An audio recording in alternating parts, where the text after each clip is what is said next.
부활의 승리라고 하는 제목으로 함께 은혜를 받도록 하겠습니다. 죽음을 이기신 예수님의 부활주일이고 기독교에서는 가장 큰 승리의 날이고 잔칫날이기도 합니다. 사람은 누구나 한 번 태어나면 죽습니다. 성경도 말하기를 히브리서 9장 27절에 이렇게 말하죠. 한 번 죽는 것은 사람에게 정해진 것이다. 누구도 이 진리를 부인할 사람은 없습니다. 여러분 죽지요? 여러분 안 죽을 것 같습니까? 죽습니다. 한 번은 정해져 있습니다. 그 후에는 심판이 있다고 하죠. 그래서 많은 사람들은 죽음에 대한 두려움, 때로는 죽음에 대한 절망, 슬픔, 그리고 다시 볼 수 없다는 안타까움을 가지고 살아갑니다. 그러나 오늘 예수님께서 부활하심으로 말미암아 인생이 죽음으로 끝나는 것이 아니고 다시금 우리에게 생명이 있음을 일깨워 주는 내용입니다. 죽음을 이긴 것이죠. 이 세상에 그 무엇도 죽음을 이길 수는 없습니다. 그러나 예수 그리스도는 죽음을 이기고 승리하셔서 부활하셨습니다. 요한복음 5장 24절로 25절에 보면 내가 진실로 진실로 너희에게 이르노니 내 말을 듣고 또 나 보내신 이를 믿는 자는 영생을 얻었고 심판에 이르지 아니하나니 사망에서 생명으로 옮겼느니라. 진실로 진실로 너희에게 이르노니 죽은 자들이 하나님의 아들의 음성을 들을 때가 오나니 곧 이때라. 듣는 자는 살아나리라. 예수가 없는 삶은 죽은 삶입니다. 생명이 없습니다. 그래서 부패되고 썩어집니다.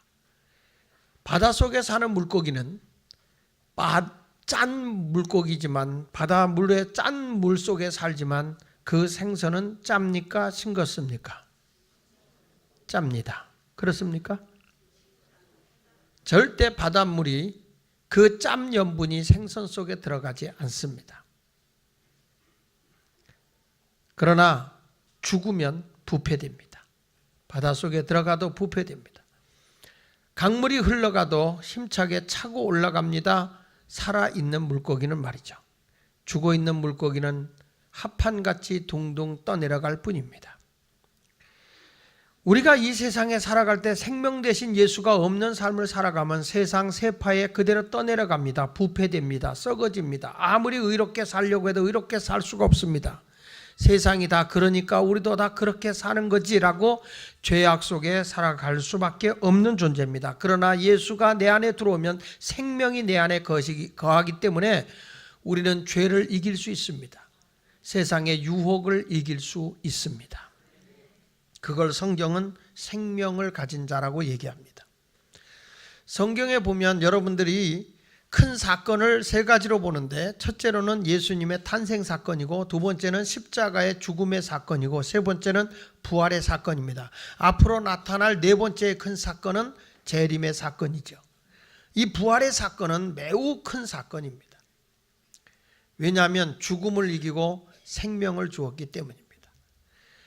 모든 종교가 다 미래를 얘기하고 있지만 생명, 부활을 외치고 있는 종교는 우리 기독교 외에는 없습니다. 불교도 물론 미래를 얘기하죠. 그래서 불교는 윤회설을 주장합니다. 윤회설, 돌고 도는 겁니다. 이 세상에서 돌고 도는 겁니다. 선하게 살면 선한 것으로 다시 태어난다고 하는 것입니다. 불교는 뭘 믿죠? 불교는 내 자신을 믿습니다. 그래서 불교의 부처라는 뜻은 깨우침이라는 뜻입니다. 내가 도를 깨우치면 내가 부처입니다. 내가 부처가 되는 것입니다. 그래서 선하게 살면 선한 것으로 다시 태어납니다. 내가 악하게 살면 악한 것으로 태어난다는 것이죠. 그래서 사람들이 이런 말을 쉽게 합니다. 힘들고 어려운 일을 당하게 되면 전생에 내가 무슨 죄가 많아서 그런 말을 합니다. 전생에. 그러니까 자기도 전생이 있다고 믿어요. 전생에. 그러니까 불교는 돌고 도는 거죠. 그러니까 여러분 집에서 왜 강아지를 여러분이 아끼고 애완동물을 그렇게 사랑하는지 아십니까? 그게 혹시 증조 할머니인지도 모르기 때문입니다. 윤회설, 그래서 불교는 살생을 금하는 겁니다. 왜냐하면 이 세상의 모든 생명은 돌고 돈다고 믿기 때문이죠. 그러나 기독교는 절대 윤회설이 아닙니다. 태어나면 죽음이 있고 내세가 있는 직선의 삶입니다. 그래서 일생입니다. 일생. 한 번입니다. 일생이라는 말을 한말로 얘기하면 쉽게 말하면 외길을 소우자입니다. 소우자. 소가 외길을 걸어가는 게 일생입니다. 두 번째 길이 없다는 거예요. 외길이에요. 외길. 인생은 한 번밖에 갈 수 없는 길을 걸어가는 거예요. 그래서 인생이 죽음으로 끝나면 너무 허무하잖아요. 근데 어떤 일이 벌어집니까? 생명이 있다는 겁니다. 내가 어느 길을 걸어가는데 이 길이 옳은 길인지 그른 길인지, 이 길로 가야 바른 길인지 아닌데 모를 때 그 길을 잘 아는 분에게 물기 위해서 두 사람을 만났습니다. 두 사람을 만났는데 한 사람은 죽어있는 시신의 사람이고 한 사람은 살아있는 사람입니다. 여러분은 누구에게 내 길을 묻겠습니까? 시체입니까? 살아있는 사람입니까? 물어보는 내가 바보틱하지요? 여러분, 다른 종교의 모든 종교에서 주장하는 분들은 다 죽어 있는 겁니다. 그러나 기독교는 생명의 예수 그리스도를 믿고 있는 겁니다. 여러분의 미래의 길이요 진리요 생명 되신 그분에게 내 모든 삶을 물어야 되는 것이죠. 그래서 이 부활의 사건은 승리의 삶이에요. 그래서 오늘 저는 부활의 승리라고 하는 제목으로 말씀을 증거합니다. 은혜가 있기를 바랍니다. 첫째로 부활은 따라합시다. 무덤에서 죽은 예수님을 부활의 주님으로 만나는 것이다. 그러니까 부활은 죽음을 이긴 승리의 사건이에요. 여기 보십시오. 마태복음 28장 1절에 안식일이 다 지나고 안식 후 첫날이 되려는 새벽에 다 같이 막달라 마리아와 다른 마리아가 무덤을 보려고 갔다 그랬어요. 이 당시에 여자들 이름이 참 마리아라는 이름이 많았어요. 마리아, 이딴 마리아, 뭐 이런 막달라 마리아, 그 언니는 더 달라 마리아, 뭐 이런 얘기도 있을 수 있겠죠. 우리 어렸을 때만 해도 개 이름은 주로 어떤 이름을 많이 불렀냐면 메리 그랬어요. 근데 하여튼 이 당시에 여자들 이름이 마리아라는 이름이 참 많았는데, 이 마리아라고 하는 여인들이 예수님을 참 은혜를 많이 입은 여인들이기 때문에 어머니, 예수님의 육의 어머니가 마리아예요. 그 어머니와 또 예수님께 은혜를 입어서 7 귀신 들렸다가 고침을 받은 그 마리아가 예수님의 은혜를 잊지를 못하고 예수님이 죽었다고 하니까 그 무덤에 찾아간 겁니다. 어떤 예수를 만나러 간 거냐면 이미 무덤에 갇혀있는 죽은 예수를 보러 간 것입니다. 그 무덤 속에서 갇혀있는 예수님을 밖에서라도 보고 울고 싶어서 간 겁니다. 죽은 예수를 찾아간 거죠. 여러분, 우리가 예수를, 죽은 예수를 보면 슬퍼할 수밖에 없고 좌절할 수밖에 없어요. 그러나 부활의 예수를 만난 사람은 기쁨이 넘치고 희망이 넘치고 소망 속에 살 수 있는 것입니다. 이 여인들은 무덤 속에서 예수를 찾으려고 하는 것입니다. 오늘도 대부분의 많은 사람들이 교회를 다녀요. 할렐루야, 우리 예수 부활 승천하셨다라고 예수님을 찬양하고 있지만은 죽은 예수를 보고 있어요. 산 예수를 못 만나요. 생명의 예수를 만나지 못하니까 고통 속에 살아가는 거예요. 기쁨이 없는 거예요. 여러분, 예수님은 무덤이 열려서 부활하고 그 슬픔에 잠겨있는 여인들, 무덤에 가서 곡하고 울려고 온 여인들에게 나타나서 너희가 찾는 예수는 이 무덤에 없다는 겁니다. 한마디로 여인들의 눈물을 닦아주신 것입니다. 부활의 사건은 슬픔을, 한숨을, 좌절을 희망으로 바꿔준 것이고 기쁨으로 바꿔준 사건입니다. 우리 모두가 예수를 제대로 만난다면, 교회만 왔다 갔다 하는 게 아니라 부활의 예수를 내가 진정으로 만난다면 죽음도 두렵지 않습니다. 환경을 극복할 수 있습니다. 시시하게 말 한마디에 삐지고 토라지는 그런 삶 살지 않습니다. 환경을 뛰어넘어 기뻐하며 감격하며 감사하며 살게 되는 것입니다. 스펄전 목사님이 쓴, 영국의 위대한 설교가인 스펄전 목사님이 쓴 글 가운데 이런 내용이 있습니다. 어느 날 자기가 교회에 설교하러 가는 도중에 새장 안에 새 한 마리를 가둬놓고 아이가 그 새를 꼬챙이로 콕콕 찌릅니다. 이 아이는 새가 앉아있는 것보다 날르는 그 모습이 아름다우니까 앉아있지 못하게 계속 날개질을 하게 하려고 새를 계속 괴롭히는 겁니다. 그냥 놔뒀다고 하는 새가 죽겠더래요. 그래서 스펄전 목사님이 그 아이에게 이렇게 물었습니다. 얘야, 그 새를 그렇게 괴롭히면 어떻게 되겠니? 그랬더니 이 아이가 그러더래요. 죽겠죠. 근데 왜 그렇게 괴롭히냐? 아니, 날아다니는 게 이쁘잖아요. 그러다 죽으면 버리면 되죠. 이 새는 곧 죽겠더랍니다. 이 아이의 괴로움 때문에. 그래서 스펄전 목사님이 그 아이에게 이랬대요. 얘야, 이 새 나한테 팔래? 얼마 줄 건데요? 내가 2파운드 줄게. 나는 1파운드도 안 주고 샀는데 그래도 나한테 줄래? 그래요. 그 새를 샀습니다. 사가지고 스펄전 목사님이 새장을 열어서 그 새를 날려보내. 이 새가 날아가면서 자유를 얻는 겁니다. 이 새가 아마 목사님한테 그랬을 거예요. 할렐루야, 고마워요 목사님, 감사해요. 생명을 주어서 감사해요. 그랬을 거예요. 사탄이는 우리를 죽이고 빼앗고 멸망시키기 위해서 나를 괴롭히고 나를 우울하게 하고 나를 슬프게 할 수 있습니다. 그러나 예수 그리스도는 십자가의 보혈의 피로 나를 사서 생명을 얻게 하고 희망을 갖게 하시는 분이 바로 예수 그리스도이십니다. 예수님의 부활의 사건은 어느 순간에 짱 하고 일어난 사건은 아닙니다. 성경 말씀 고린도전서 15장 3절로 4절에 우리 같이 한번 읽어보도록 하겠습니다. 시작. 내가 받은 것을 먼저 너희에게 전하였나니 이는 성경대로 그리스도께서 우리 죄를 위하여 죽으시고 장사 지낸 바 되셨다가 성경대로 사흘 만에 다시 살아났다라고 말합니다. 여기 보면 내가 받은 것을 먼저 너희에게 전하였느니라고 얘기합니다. 부활은 어떤 사람이 만들어낸 소설이 아닙니다. 창작물이 아닙니다. 하나님에 의해서 이미 전해진 것입니다. 예수 그리스도가 이 땅에 탄생하기 전부터 위대한 선지자들과 예언자들을 통해 인류를 구원하실 메시아가 올 것이고 그 메시아는 인류의 죄를 짊어지고 십자가에 죽을 것이며 죽고 장사진 지 사흘 만에 부활할 것이라는 사실을 성경을 통해서 계속 예수님이 탄생하기 전에 이미 증거했습니다. 예수님의 십자가의 죽음의 사건과 예수 그리스도의 부활의 사건은 이미 성경대로 이루어진 것입니다. 우리 교회가 지어지는 과정에서 그냥 지어진 거 아닙니다.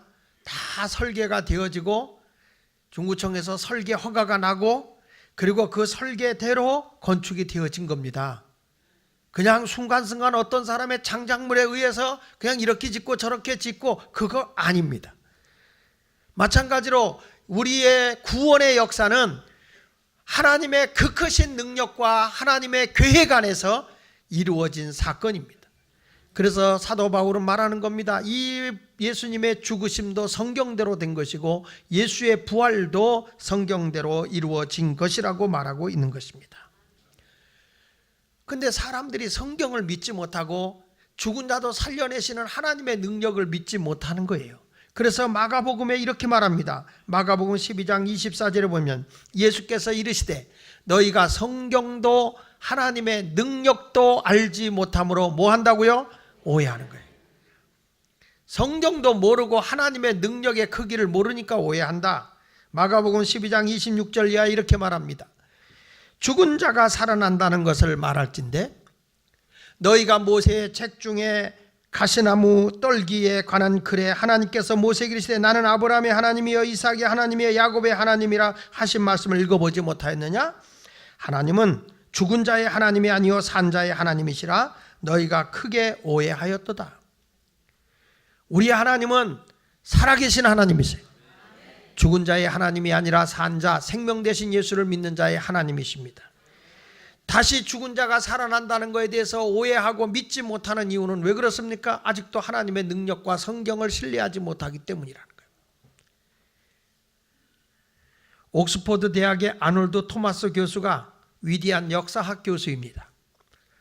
이분은 이런 말을 했습니다. 나는 과거 역사를 연구하고 그 사실을 입증하기 위해서 기록한 문헌과 그리고 유물들을 고증하고 그 사실 여부를 조사하는 교수이다.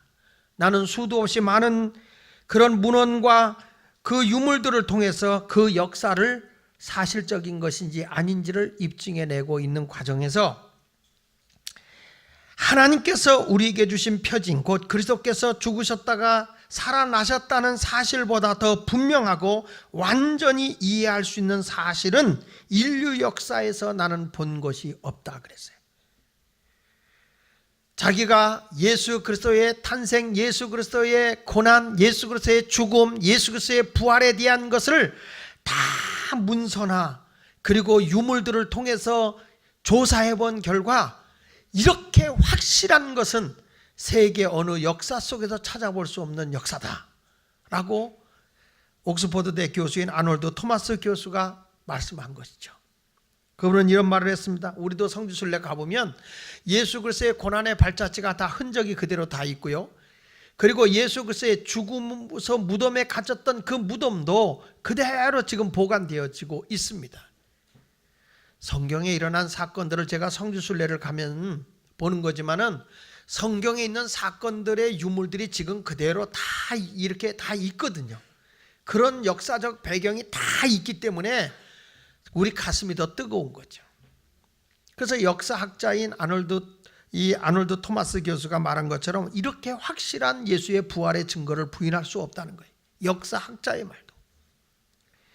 부활을 허위로 선전했다면 기독교 2000년 오늘까지 존재할 수 없었을 뿐만 아니라 이렇게 교회가 큰 발전을 가져올 수는 없었을 것이다 그랬어요. 미국의 워터게이트 사건 같은 것도 숨기려고 했지만 여러분, 거짓은 다 드러나는 거예요. 절대 거짓을 숨길 수는 없습니다. 파스칼이 말한 것처럼 만일 예수의 제자들이 서로 의논하여 예수의 부활을 거짓으로 만들어 전파했다면 그중 한 사람이라도 본 마음으로 돌아가 예수 부활 사건은 우리가 만든 거요 라고 했다면 부활의 사건은 붕괴되었을 것이다. 그러나 그들은 순교를 하면서까지 부활을 증거했고 그 제자들은 진실로 예수 부활을 증거하였다. 만일 믿지 않았다면 벌써 그런 사람들은 예수 부활에 대해서 증거하고 죽을 필요도 없었을 것이다. 부활의 사건은 거짓이 아닙니다. 확실한 것입니다. 하도 부활 얘기하니까 영국의 한 젊은 변호사 프랭크 모리슨이라고 하는 분이 이런 황당한 일을 어떻게 기독교가 믿을까? 사람이 죽으면 끝나지 어떻게 다시 산다는 거야? 말도 안 돼. 그래서 자기는 부활을 믿는 기독교에 대해서 반박하기 위해서 그가 글을 씁니다. 글을 써가지고 절대 예수는 부활하지 않았다. 이건 만들어낸 것이다. 그리고 반론하면서 변호사니까 얼마나 글을 잘 쓰겠어요? 글을 쫙 써서 그분이 책을 하나 써낸 게 있습니다. 그 책의 제목이 뭐냐면 Who Moved the Stone 이라는 책입니다. Who moved the stone이라고 하는 말은 누가 돌을 옮겼는가? 누가 예수님의 무덤에 돌을 옮겼는가? 그 책으로 유명한 책이죠. 근데 그 책의 내용의 결론이 뭔지 아십니까? 그분이 예수 부활에 대한 반박, 예수 거짓말이라고 쓰려고 그 책을 썼는데요. 그 책을 써나가고 역사 입증을 해나가다가 부활의 예수를 만나요. 그래서 그 책의 결론이 뭔지 아십니까? 예수는 부활하셨습니다 합니다.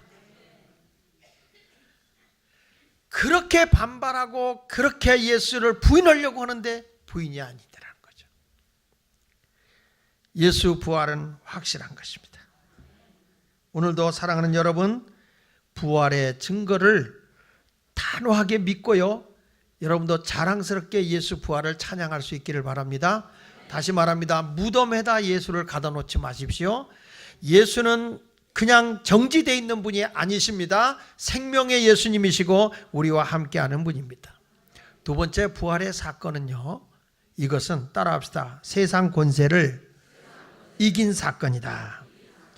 여기 마태복음 28장 2절에 이 무덤에 가둬놓은 돌을 굴려냈다 그랬습니다. 마태복음 28장 2절에 보면 큰 지진이 나며 주의 천사가 하늘로부터 내려와 돌을 굴러내고 그 위에 앉았다 그랬어요. 천사가 돌을 굴러냈다 그래요. 우리나라의 무덤은 이렇게 봉우리로 만들잖아요. 근데 이 이스라엘 나라 무덤은 동굴이에요. 동굴. 굴이에요. 굴.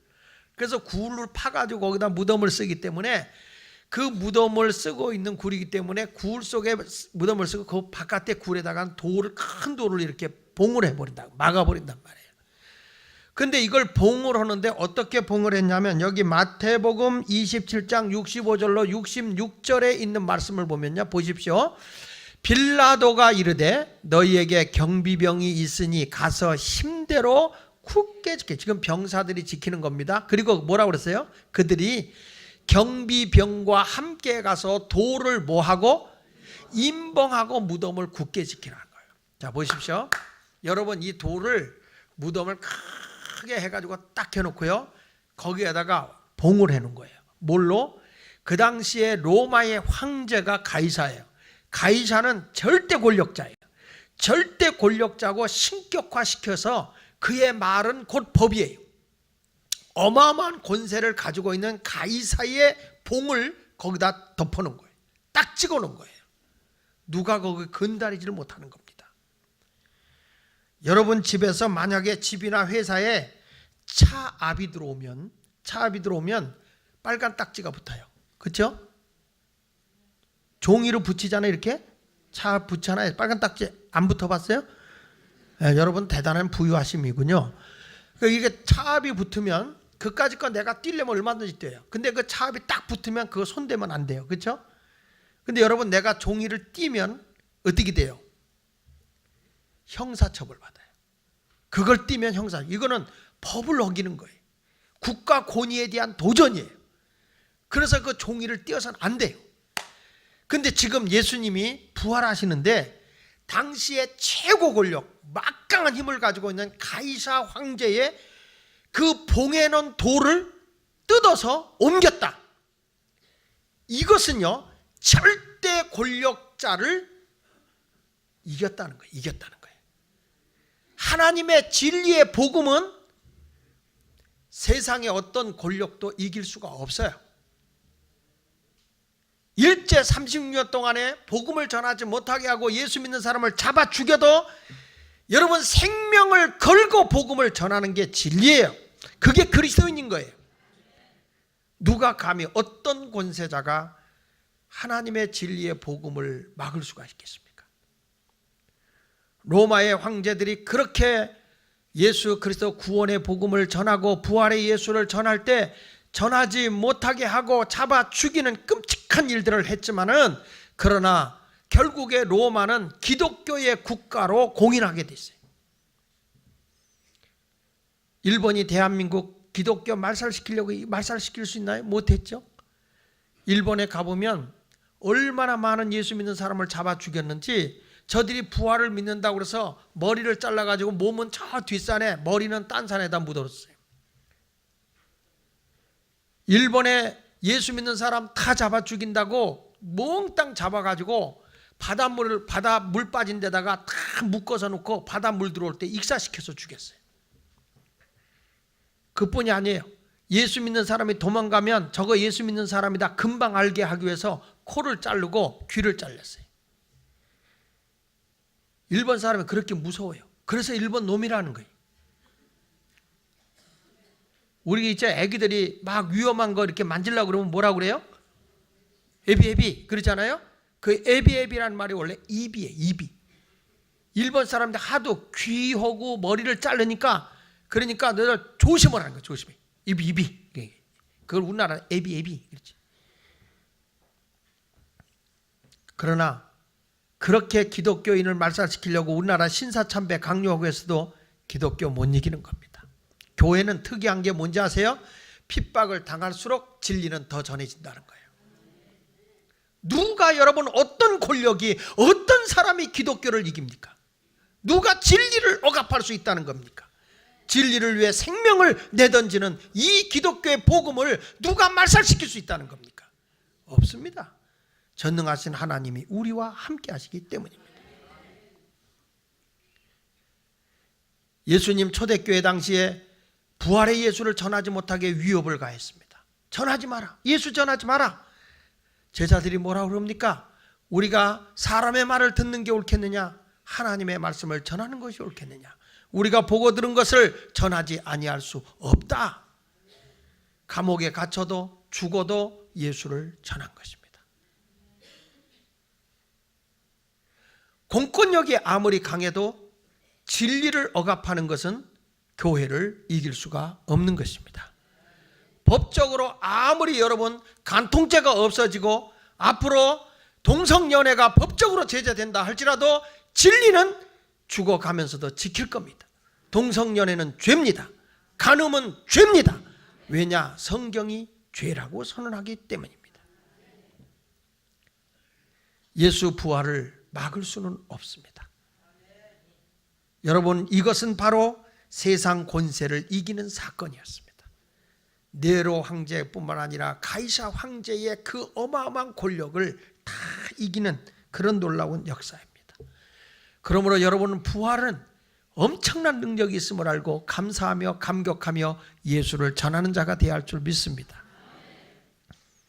구봉서 씨가요, 처음 예수 믿을 때 연예인 교회를 나갔어요. 성경 공부를 시키는데 그 하영조 목사님이 성경 공부를 시키는데 연예인들이 각본을 외우내라고 성경을 안 읽는데요. 그래서 하루는 성경 공부할 때 예수님의 부활 사건 그걸 읽고 오라고 그랬대. 많은 것도 아니고 조금만 읽고 오라고. 그리고 성경 공부하자 그랬대. 연예인들이 성경 공부를 하는데 하나도 안 읽고 왔더래. 그래서 목사님이 물었대요. 자, 여러분 읽은 부분에 보면 이런 게 있습니다. 예수님이 부활하셔서 제자들에게 하신 말씀이 있습니다. 뭐라고 하셨죠? 그 내용은 이거예요. 너희에게 평강이 있을지어다 하시고 숨을 내쉬며 가라사대 성령을 받으라. 그 말씀을 주신 거예요. 부활하시고. 그 말씀을 가리키기 위해서 뭐라고 말씀하셨느냐? 연예인들이 아무도 대답을 하지 않더래. 그때 구봉서 씨가 제가 말하겠습니다 그러더니 뭐라고 그랬습니까? 그랬더니 구봉서 씨가 코미디언이잖아요. 구봉서 씨가 손을 흔들면서 얘들아 내가 보이니? 그랬습니다. 얼마나 웃었는지 모른대. 예수님이 부활하셔가지고 그랬을까요? 나 보이니? 이랬을까요? 여러분, 우리 부활의 증거는 확실하게 우리가 예수님의 부활의 사건은요, 예수님이 제자들과 함께 식사도 하셨어요. 저들이 떡도 생선도 구워 먹었어요. 환상을 본 게 아니에요. 허상을 본 게 아니에요. 영을 본 게 아니에요. 육의 몸을 보신 거예요. 도마는 예수님을 직접 만져도 봤어요. 썩지 아니할 몸으로 다시 산 거죠. 그러므로 여러분, 예수 부활은 완전한 승리예요. 따라합시다. 완전 승리다. 여기 마태복음 28장 6절에 이렇게 말씀합니다. 시작. 그가 여기 계시지 않고 그가 말씀하시던 대로 살아나셨느니라. 와서 그 누우셨던 것을 보라. 여러분, 예수가 이런 부활의 감격 와서 봐라. 무덤이 비었단 말이야. 예수 부활했다는 거예요. 열려있지만 예수 부활했다. 만약에 우리가 부활이 없고 예수 믿다 이걸로 끝난다면 세상에서 예수 믿는 사람이 제일 불쌍하다는 겁니다. 이런 때 벚꽃놀이도 가야지 주일날 앉아있으면 되겠어요? 끝나고 여러분 여기 다산공원 가십시오. 벚꽃놀이가 됩니다. 벚꽃이 많이 피었어요. 주일날 예배드리고 세상에 놀러가지 않는 사람, 이런 사람이 여러분 행복할까요? 우리가 행복한 자일까요? 부활이 없다면 저들이 행복해요. 우리는 제일 불쌍해요. 성경 말씀에 고린도서 15장 19절에 이렇게 말합니다. 같이 읽어보겠습니다. 시작.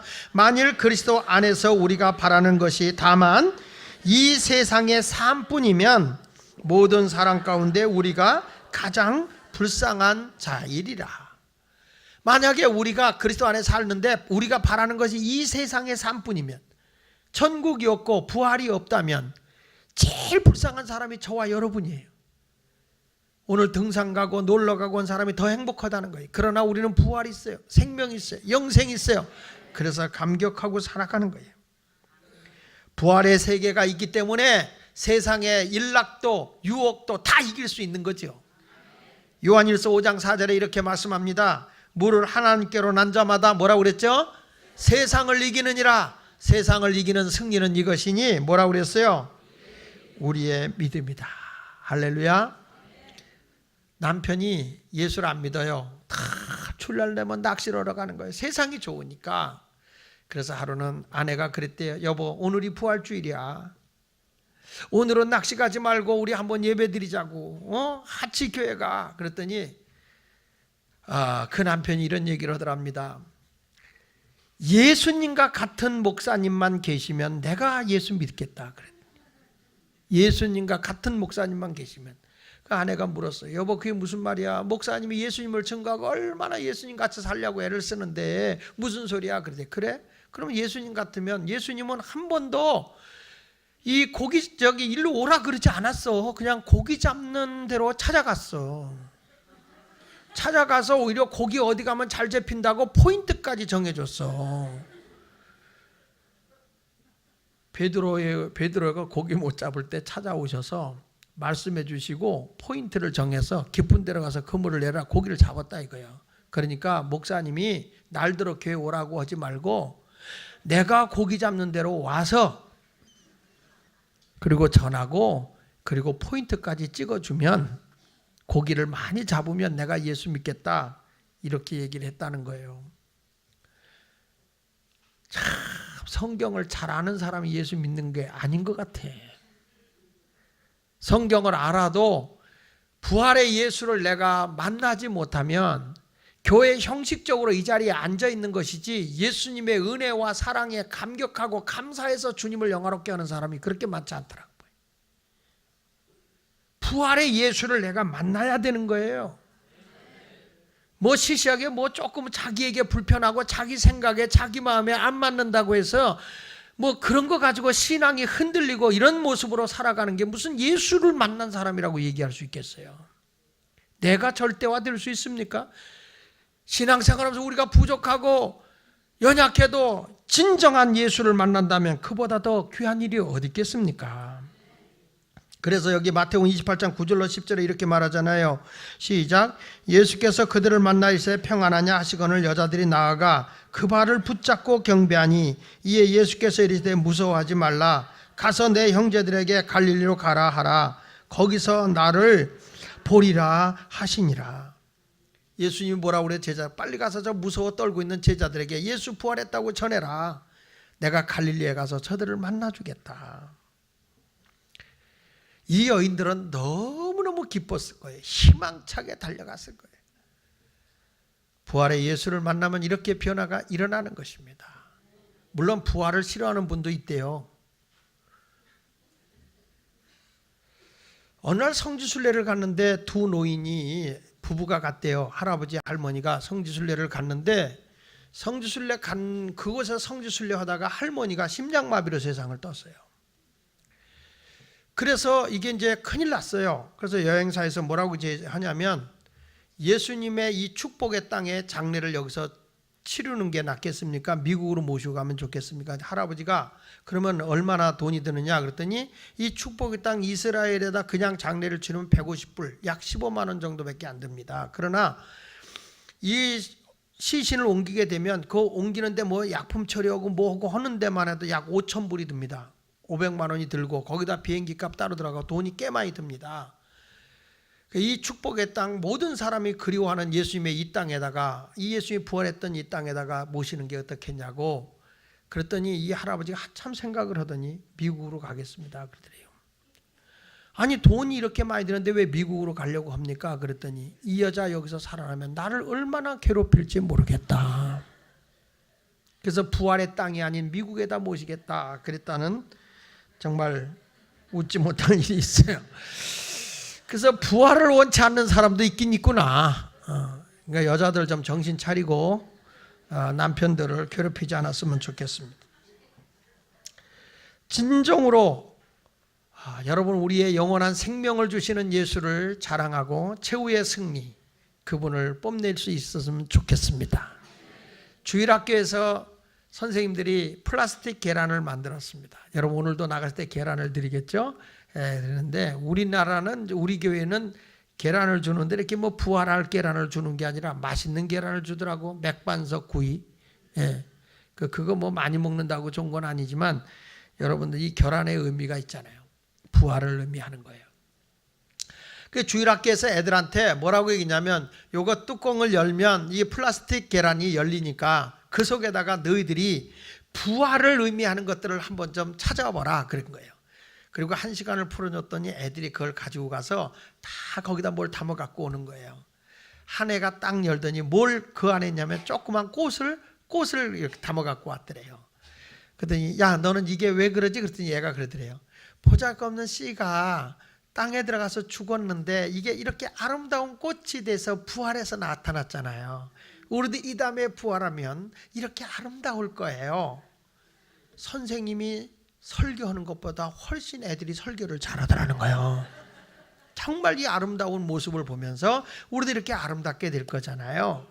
한 애는 딱 그랬더니 거기에 나비를 잡아갖고 왔더래요. 야 너는 어떻게 나비를 잡았냐? 나비 애벌레 같은 거 보잘것없고 징그럽잖아요. 이게 부활하면요 이렇게 아름다운 나비가 돼서 훨훨 날아다녀요. 우리도 부활이 되면 얼마나 아름답게 날르겠어요. 천국의 세계에서 행복해 할 거예요. 선생님이 은혜의 도가니야. 한 아이를 딱 열었더니 나무 잎사귀를 가져왔더래요. 선생님 겨울에는 이게 다 죽어져서 안 보였어요. 그런데 이게 봄이 되니까요 부활이 돼서 나무 잎사귀가 나오네요.